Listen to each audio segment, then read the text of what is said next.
So for this week's talk, we wanted to talk about why your hamstrings suck and what you can do about it to kind of clean up some common problems that we all see on the coaching side and Jeremy in the training room side. But really what we wanted to hone in on here is three of the more common things or main things that tend to affect people, and those being poor flexion strength or knee, foot coming towards the body, leg action. Main reason for this, I would say, is largely just due to the high prevalence of sitting throughout the day, and then just kind of demands of job work. And then even on the sports side, just kind of chronic constant demand, right? And then from there, weak and imbalanced single leg strength and pelvic position and how that can kind of govern or dictate function. So Jeremy, you kind of being the expert here on the injury side, what do you kind of see it as, or what's your perspective?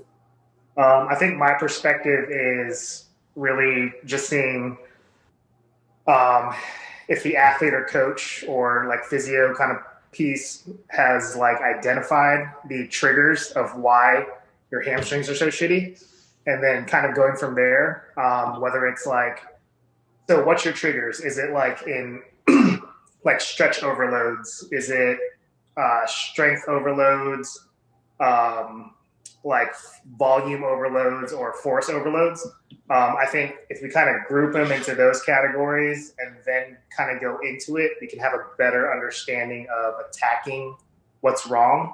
And then obviously you have all like the postural stuff going on too, like joints above, joints below, and what else it's affecting. But I mean, I kind of feel like that's my start and when I look at kind of all this stuff, especially for hamstrings. So what I noticed is on a programming side, everybody does RDLs and everybody does good mornings or, Right. GHD variations, right? So everything that is hamstring lengthening, predominantly hamstring lengthening, right? So I think on the programming or the coaching side of it, you have to understand that there's a demand for hamstring flexion. Right. And, I think with like, the Ollie World, for example, I think they get too reliant on their hamstring flexion just coming from their squat patterns and perhaps their pulls. Would disagree with that. Right.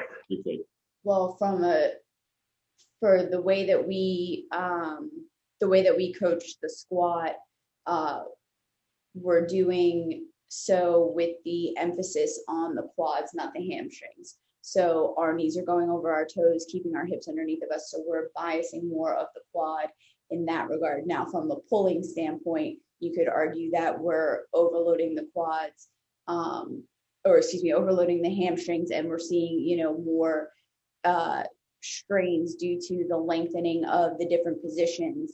But it's why when you teach top down, you have to be very mindful of when you are going bottom up, that you are still emphasizing the quads. So the way that we talk about it, rather than thinking about the hips, because people are going to throw the hips into the bar, we talk about biasing the knees to let the quads do the work to drive the bar upward. So that way it kind of takes out some of that hamstring overuse. We're obviously still using our hamstrings. You have to in order to, be in the position that that is required for the lift and be able to control, that barbell. But the way we coach it, we have more of an emphasis on the quad to try to help prevent that. That doesn't mean that we still don't see hamstring strains, especially from, constantly lengthening and doing RDLs and things like that, or top down positional work. But it's not as much. Where I see a lot of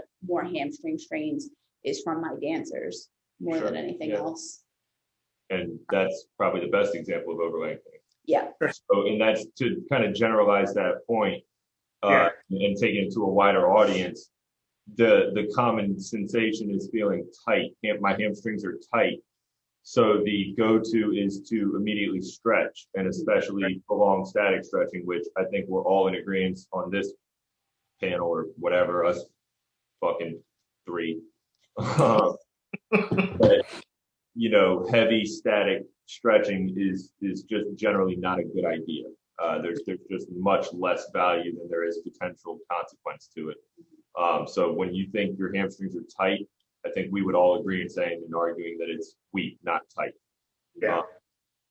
But to the next kind of major point too, single leg strength is another one that I see a lot of discrepancy with. I see a lot of, vastly dominant one side versus the other, even in my world, none of which are unilateral athletes.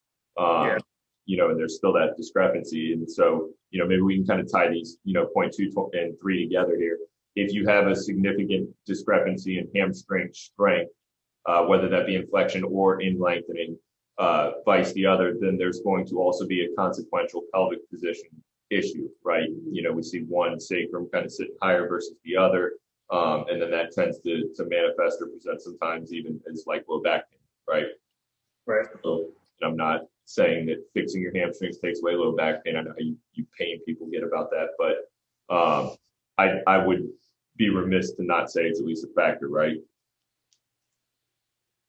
I mean, to go off that, it's like basically finding energy leaks and what it's manifesting into. You know what I mean? Because who knows? It might be the hamstring might be secondary to something else. But again, that could be hard to decipher. But I mean, there's nothing wrong with fixing hamstrings anyway. So, and I kind of have a shotgun approach to that. So what I'll tend to do is I'll have most of my athletes change the positioning of their foot from toe in to neutral to toe out. Okay. For the sake of doing so in both single leg and bilateral variations, just to hit different segments of the hamstrings, right? Because we have 3 predominant hamstrings, and while most of them have the same global function, each of them have independent, more minute or refined function. So, Ollie powerlifters, you'll see them tend to find their favorites and live, in those positions. And you'll notice too, it's okay to have one foot different than the other. Yeah. For your primary lifts, right? If, and I'm one of those people too, like if one foot feels better, kind of cants it out to the side, and the other one feels better neutral, roll with it, right? Yeah. I mean, we see it a lot, predominantly in female lifters. It has been the big thing that I've noticed. But a lot of them, even if they start with their foot position as even as possible, a lot of times as they go through the pull and then come into that catch position, one foot kind of ends up shifting and sliding back. And then that's just kind of where they live for like the rest of the complex. Yeah. And not to turn this into an anatomy lecture, but to anybody who may be listening to this or tuning in, I would encourage you to start sampling this. So in both your primary lifts, what you want to do is position your feet to where you feel like you're the strongest, most stable, and have the most power or strength. In your accessories, you want to do the opposite. You want to play with the foot patterning, in this case, turning your toe in a little bit, a more neutral, turning your toe out, and just seeing what feels weak or quickly fatigued in the hamstring group. And then train more of that pattern, because that's the singular particular position you're weak in. Yeah. Now, goes back to what we like always say, or at least what I always say, like just train the weaknesses, and the accessories should always be strategic enough where they're bringing up what you do for sport and stuff like that, And I think with shit like this, whether you're an elite athlete or you're a novice athlete, I think with this kind of stuff, it's actually better to just be curious. Yeah. These minute micro adjustments to see how your body responds to it. And then most importantly, seeing how it transfers into bigger lifts and then into your performance or your daily life. If you're somebody who's, trying to have the train for pain reduction, right? Making these micro adjustments and seeing the effects that those have on, your sleep patterns, your posture, your daily pain rates and things like that. Yeah, for sure. It just goes back to resiliency. I think like when I think hamstrings, I always think of when I was like still at my last job at university, just seeing like track and field, just train, especially with the short distance guys and girls. Like I didn't really see really crazy hamstring trains, and let me tell you, like they were the amount of volume just at practice was insane. Right. And, you know, when I was like one of my first days there, like going into the weight room when track and field was in the weight room, like their training was so like the amount of accessories, the different types of accessories like being rotated. It was just like a full library, like a dense catalog of different shit that they did every day.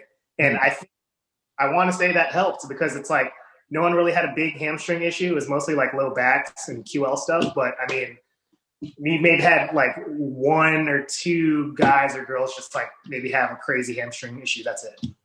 Yeah. You know, so that might be like a testament of, again, switching up those like variations or just playing around with like, again, foot positioning or like different torso rotation positioning. Position, exactly. And then also kind of doubling back on one of these talks that we did, or maybe I don't know, maybe I did this one by myself, but you know, how load position affects movement outcome, right? This is another good example, right? So to emphasize your hamstrings, you want loading that's going to be below the waist. Right. That just kind of puts you in a better position to optimally load the hamstrings and kind of somewhat de-emphasize the quads. Because again, of course, yes, both sides are going to work irrespective, but just some little tidbits again there that you can just sample into your training and just see what the responses are, you know. And for the coaching side, I would just say that I would definitely encourage, you know, you try to find ways to vary your program or create some different intentional outcomes, so to speak, with these micro adjustments. Right.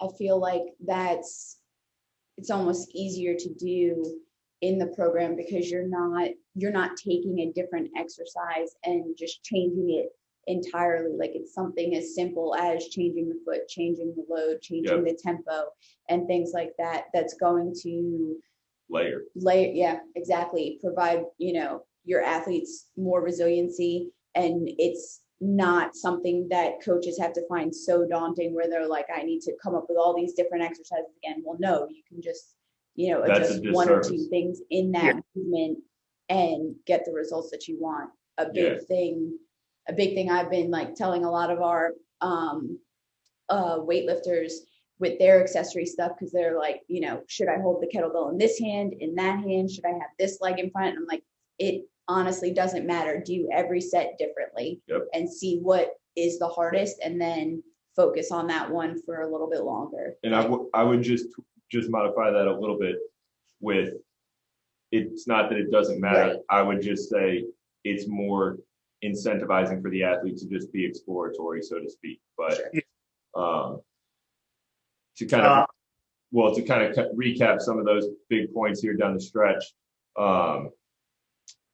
If you're feeling a sensation of tightness, don't think stretch, think strengthen, and then kind of counterbalance the two.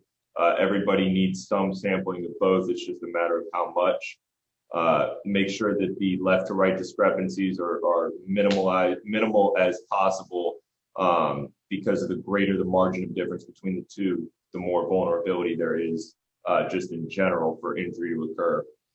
And then I would just consider also the front to back balance of the pelvis. If you're somebody who has that anterior pelvic tilt by nature or just due to working or resting postures, I would definitely not encourage you to do a bunch of RDLs, eccentric lengthening, good mornings, static stretching, of course, because you're really just going to kind of increase your problem. But outside of that, I think the best thing you can do is just be conscious of it and make sure on the coaching side that you're conscious of it in the programming. Any final notes, last 30 seconds here before Instagram cuts us off? Just bulletproof your body. That's it. Yeah, just be a beast. Do everything right.